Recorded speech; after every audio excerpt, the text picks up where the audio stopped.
I'm going to talk to y'all about liars.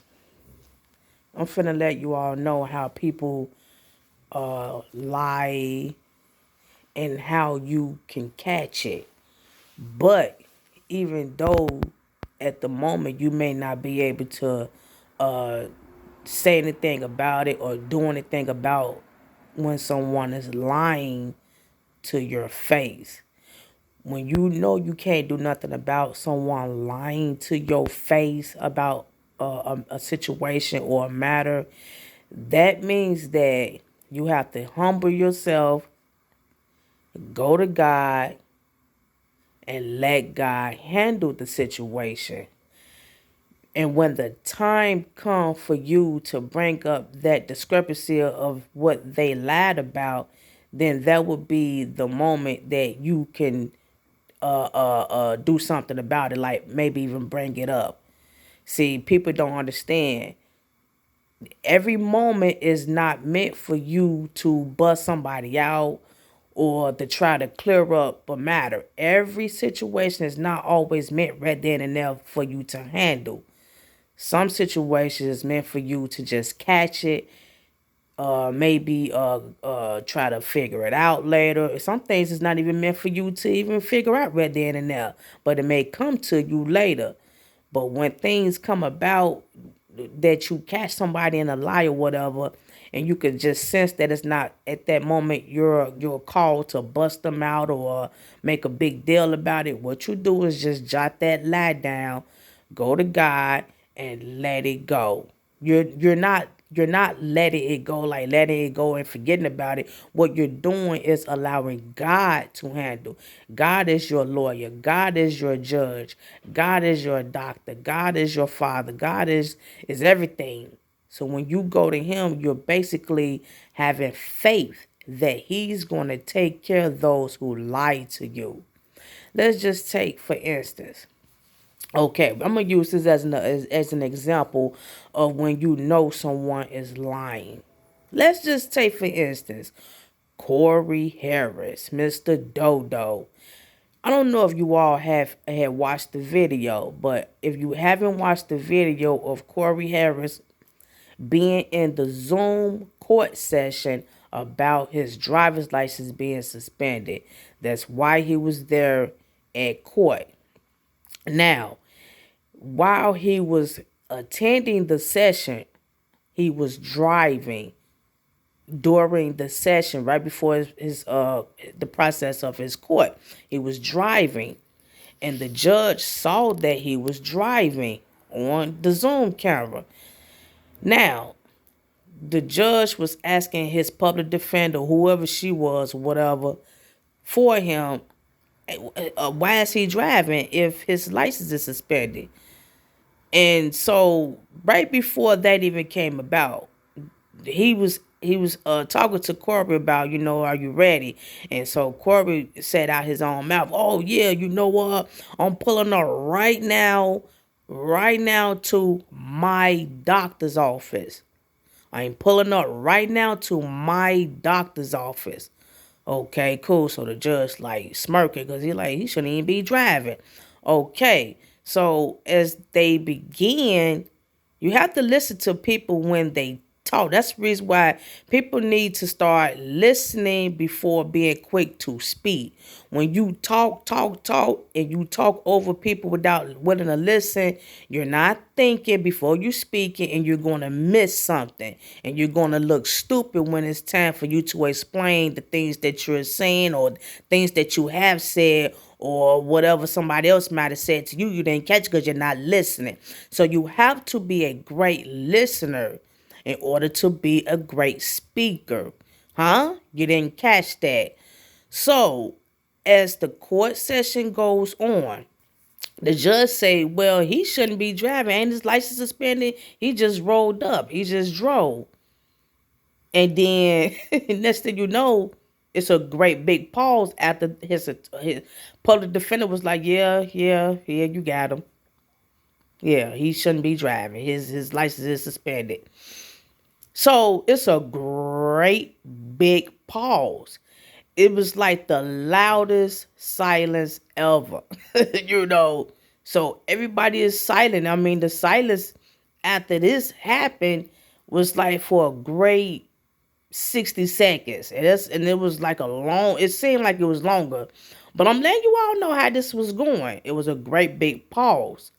So as they proceed after that, Corey was the first one to say, hello, whatever. So they like, yeah, we still here. Okay. So he explained to him, look, okay, well, your license is suspended and you're driving, so you have to turn yourself in by 6 o'clock. You have to turn yourself in by 6 o'clock, or if not, you're gonna have a bench warrant. And then Corey was like, oh my God, whatever. Then that was that. Now later on, Corey was on the news or whatever. They interviewed him about what was he thinking about. So Corey talking about, well, what was I thinking about? I was thinking about my wife and her medicine. I had to get medicine for my wife, and that's what I was thinking about. Boom. Think about it now. That's why I keep trying to tell people you need to listen.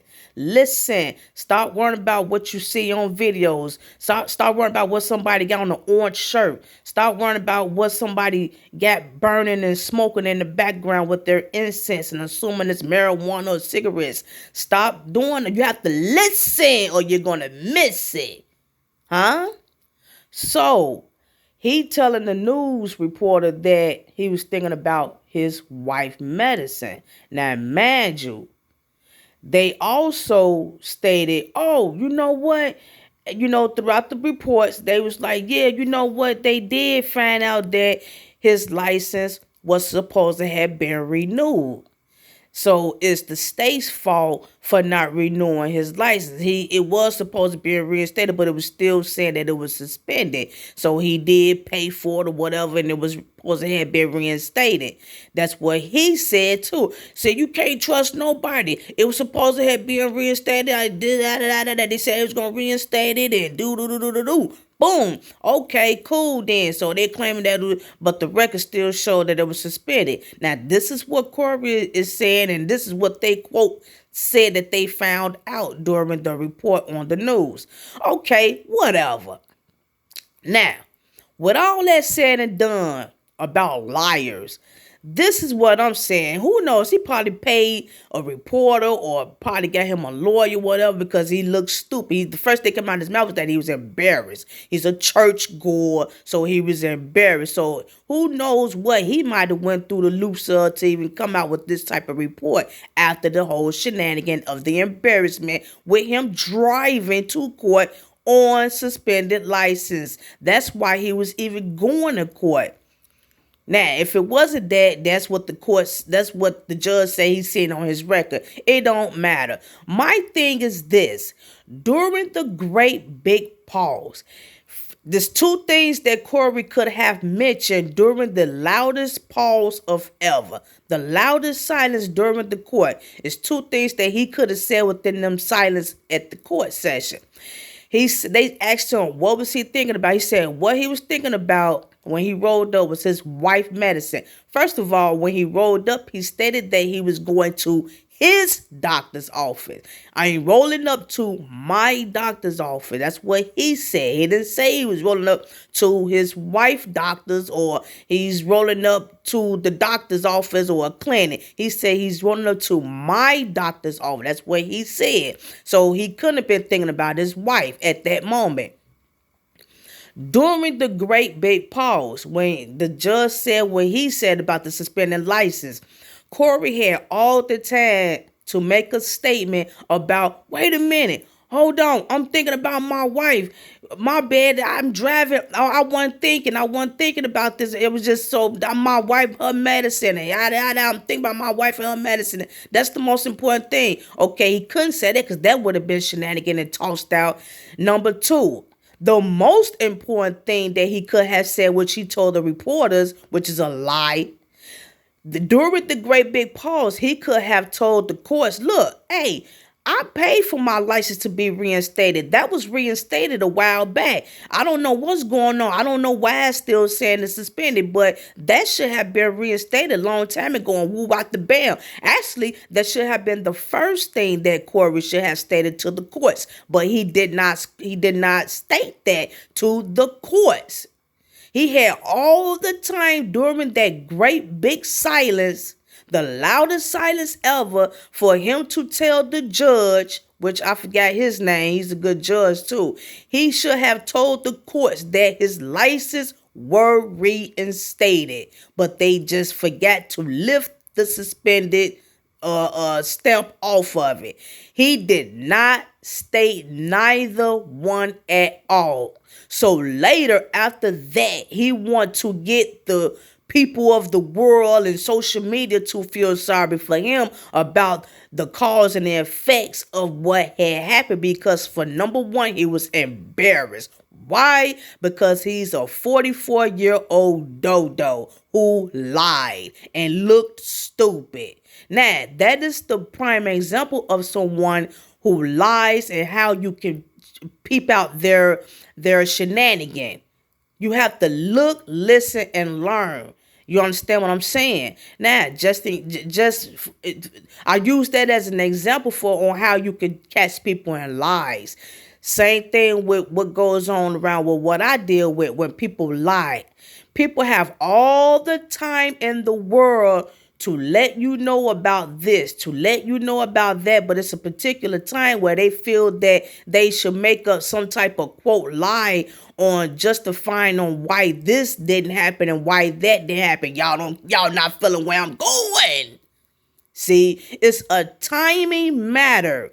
You have to understand this. When people lie, they have to keep going. They have to keep going. They have to keep going. They have to cover up this. They have to hide this. They have to cut that. They have to keep going to cover up that one main first lie. If they want that to continue to be as of the truth, they got to keep lying. And it's the timing of how they lie. You have to catch everything. The timing of the lie. I don't know if anybody could catch what I'm saying about that, but I use Corey's as an example. Like I said, if you haven't seen the court session, click on it on you. It's like a whole bunch of videos on YouTube about Corey Harris during the court session. So just check it out. But for those who experience people who lie to them, your boss, your landlord, your neighbor, your mama, your cousin, your wife, your husband. Just look at the timing of the matter of how people lie. Now, I don't know if you all are catching it, but it takes wisdom. We all make some mistakes and we all have discrepancies about things. And look, hey, we just live and learn. But we're talking about liars. We are not talking about those who make honest mistakes. We are talking about liars. If you make an honest mistake, that doesn't mean that you're stupid. You know, people that's stupid make purpose mistakes. They don't think before doing things. But if a person is just busy and they just forget to do something, that's different. But I'm talking about liars. Just like Madea, the comedian's play by Tyler Perry, who used a great example about her husband not coming in home came home late in one morning, whatever, 1, 2 in the morning. She asked where he been. He said he been at the bank all night. He just now coming in. What bank stays open till 1 or 2 in the morning? Oh, I had a night audit. Just lying. And see, you have to think about the timing of what people say that makes a person out to be a habitual liar. And it may not be the time for you to bust them out. It may not be the time for you to go forth through and arguing and trying to break down the lie and why they're lying. They're lying. You know they've lied, so just jot it down in your head or on a piece of paper, Put it away, go to God and let it go. Meaning let God handle it. That's not saying that you're letting them get away with it. That's not saying that you're a dodo for not trying to do something about it. It depends on the situation. If you don't have enough proof on how they're lying or why they're lying, but you know they're lying, jot it down, remember it. Go to God and let God handle it. And I guarantee you 100%, not 99.9. I guarantee you 100% God is going to reveal. He's going to expose these liars. Shalom.